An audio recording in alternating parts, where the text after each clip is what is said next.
Chris Broussard, like I was just talking about, he is an ESPN analyst. More specifically, he's an NBA analyst. You know, he's one of those guys, I never really thought much about him. I've heard him speak before. He never was somebody I thought was particularly intelligent. He never was somebody I thought who was particularly dumb. I know every once in a while he would say something that made me think like he's a wannabe. Like he would try to go over the top to fit in and be like, I get everybody that's an elite player in the NBA loves me. See, I was tweeting with Kobe Bryant. Don't you think I'm special? And I'd always be like, all right, dude, calm down. Nobody cares about you, and the way you talk is a little bit annoying. But look, those are minor things. It's neither here nor there. It doesn't make a big difference. But here are my feelings about Chris Broussard today.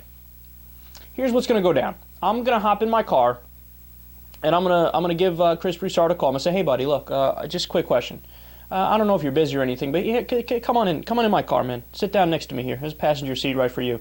And we're gonna drive. I'm gonna put the car in drive. We're gonna drive down the road. And I'm gonna say, hey, man, look around. You see, that's the bank right there. That's the local store. There's the gym. You notice everything on this street here? You know where you are, son? You're in town.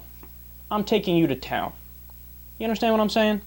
Let's listen to what Chris Broussard had to say about Jason Collins being the first professional male gay athlete to come out.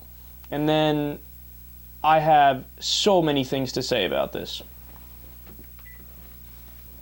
I'm a Christian. I don't agree with homosexuality. I think it's a sin, as I think all sex outside of marriage between a man and a woman is. And LZ knows that. He and I have played on basketball teams together for several years. We've gone out, had lunch together. We've had good conversations, good laughs together. He knows where I stand, and I know where he stands. I don't, criticize him. He doesn't criticize me and call me a bigot, call me ignorant, call me intolerant. And that I hear, and talking to some people around the league, there are a lot of Christians in the NBA. And they don't want to be, just because they disagree with that lifestyle, they don't want to be viewed and called bigoted and intolerant and things like that. And that's what LZ was getting at. Just like I may tolerate someone whose lifestyle I disagree with, he can tolerate my beliefs, and he disagrees with my beliefs and my lifestyle.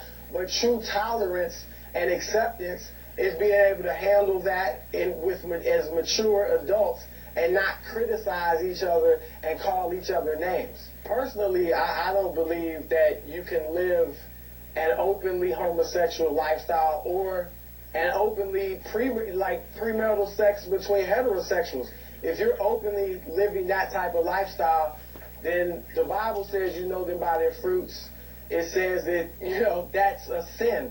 And if you're openly living in unrepentant sin, whatever it may be, not just homosexuality, adultery, fornication, premarital sex between heterosexuals, whatever it may be, I believe that's walking in open rebellion to God and to Jesus Christ. So I would not characterize that person as a Christian because I don't think the Bible would characterize him as a Christian.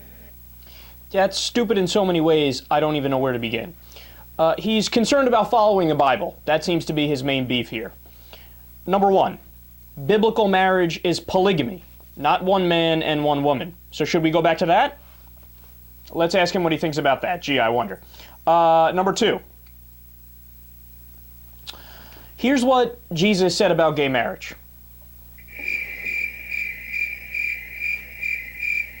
Absolutely nothing. He literally never mentioned it. And then there's slavery in the Bible. Should we go back to that? If you're so concerned about following the Bible, we should resurrect slavery. They're not consistent in their reasoning. This is the problem. And I'm so tired of these idiot Christians who don't even know what's in their own holy book. So I guess we should ban Red Lobster because it's an abomination to eat shellfish in the Bible.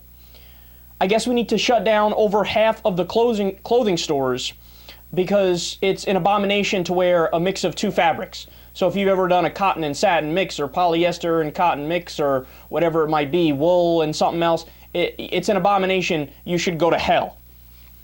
No, these guys, they're just not consistent. Should we give the death penalty to cheaters? It's an abomination in the eyes of God to cheat. Look, cheating, whether or not you agree or disagree with it, the overwhelming majority of people disagree with it, but also the overwhelming majority of people don't want it to be a crime. Cheating is not against the law. But if you actually want to go to biblical standards, we need to make that against the law. We need to make the death penalty the punishment for that. And then, okay, here's the crux of the issue, and where they are 100% wrong, and I don't want to hear this argument being made anymore because it's clownish. And 50 years in the future, we're going to look back and point our fingers and laugh at these sons of bitches. When they say, you know, it doesn't make me a bigot to hold this position. It doesn't make me intolerant to hold this position. Yes, it does. That is the very definition of being a bigot or being intolerant. And then I love how he tries to conflate the two things. Like, well, you know, LZ Granderson, who he was talking to, he doesn't agree with my lifestyle. Yes, but but your lifestyle isn't the one that's oppressed. You are allowed to get married in every single state. You can't be refused service at a lunch counter because of your sexual orientation, when in 29 states in the United States of America, the overwhelming majority of states that is, they are allowed to legally say, I don't want to serve you, you're gay.